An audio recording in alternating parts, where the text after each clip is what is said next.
اگر آپ نے کبھی خود کو خدا کے وقت کے بارے میں بے صبر پایا ہے تو آج کا واقعہ آپ کے لیے بے حد اہم ہے۔ آج ہم اسرائیل کی تاریخ کے ایک اہم لمحے کا جائزہ لیں گے جو بے صبری کے تباہ کن نتائج اور شفاعت دعا کی ناقابل یقین طاقت کو ظاہر کرتا ہے۔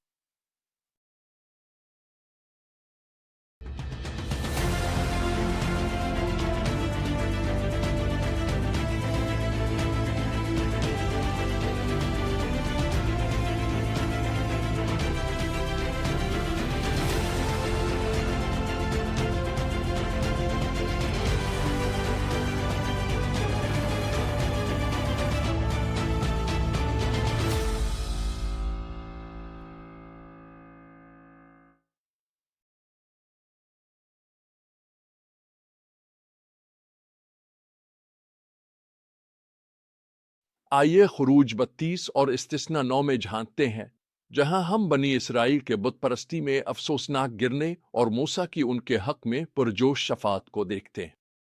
آج ہم جس بنیادی سچائی کا جائزہ لے رہے ہیں وہ یہ ہے، بے صبری ہمیں تباہ کن فیصلوں کی طرف لے جا سکتی ہے، لیکن خدا کی رحمت جو مخلص شفاعت کے ذریعے حاصل کی جاتی ہے ہمارے سب سے بڑے گناہوں پر بھی غالب آ سکتی ہے۔ ہماری کہانی بنی اسرائیل کے کنواں سینا کے دامن میں ہونے سے شروع ہوتی ہے۔ موسیٰ 40 دن تک پہاڑ پر رہے، خدا کا قانون حاصل کر رہے تھے، لیکن لوگ بے صبر ہوتے ہیں۔ وہ نہ موسیٰ کو دیکھ سکتے ہیں نہ خدا کو۔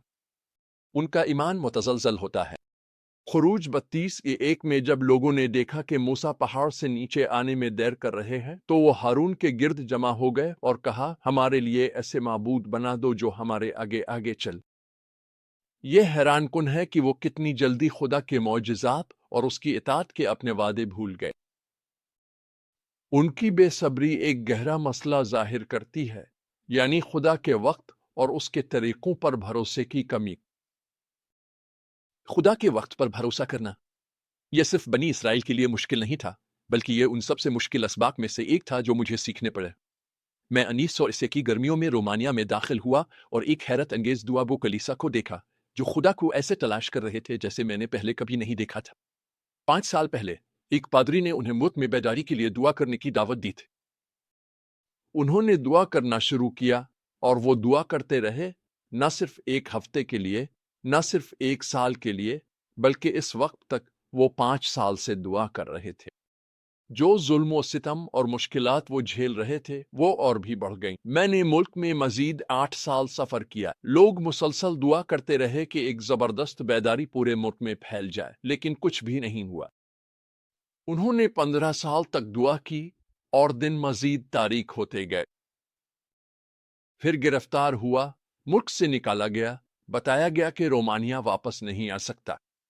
لیکن خدا کے مقرر کردہ وقت میں سب کچھ بدل گیا۔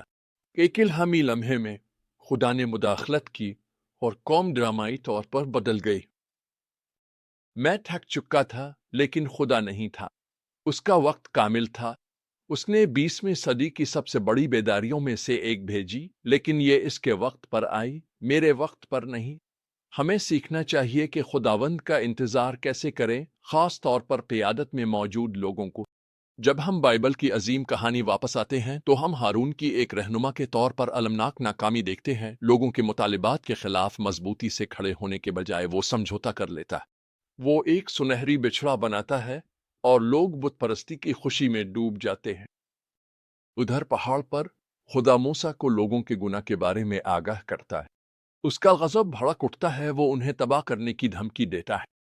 لیکن موسیٰ کے رد عمل پر غور کریں۔ استثنا باب 9 کی آیات 18 اور 19 میں ہم پڑھتے ہیں، پھر میں ایک بار پھر 40 دن اور 40 راتوں تک خداوند کے حضور سجدے میں گرا رہا۔ میں نے نہ روٹی کھائی اور نہ پانی پیا کیونکہ تم نے جو گناہ کیے تھے۔ میں خداوند کے غضب اور قہر سے ڈرا کیونکہ وہ تمہیں ہلاک کرنے کے لیے بہت غضبناک تھا۔ موسیٰ کی شفاعت طاقتور اور سبق آموز ہے۔ وہ لوگوں کے گناہ کا بہانہ نہیں بناتے، بلکہ وہ خدا کے کردار اور اس کے وعدوں کا حوالہ دیتے ہیں۔ وہ خدا کو عہد یاد دلاتا ہے، ابراہم، اسحاق اور یعقوب کے ساتھ۔ وہ خدا کی رحمت کی التجا کرتے ہیں، نہ اس لیے کہ لوگ اس کے مستحق ہیں، بلکہ خدا کے اپنے نام اور قوموں میں اس کی شہرت کی خاطر۔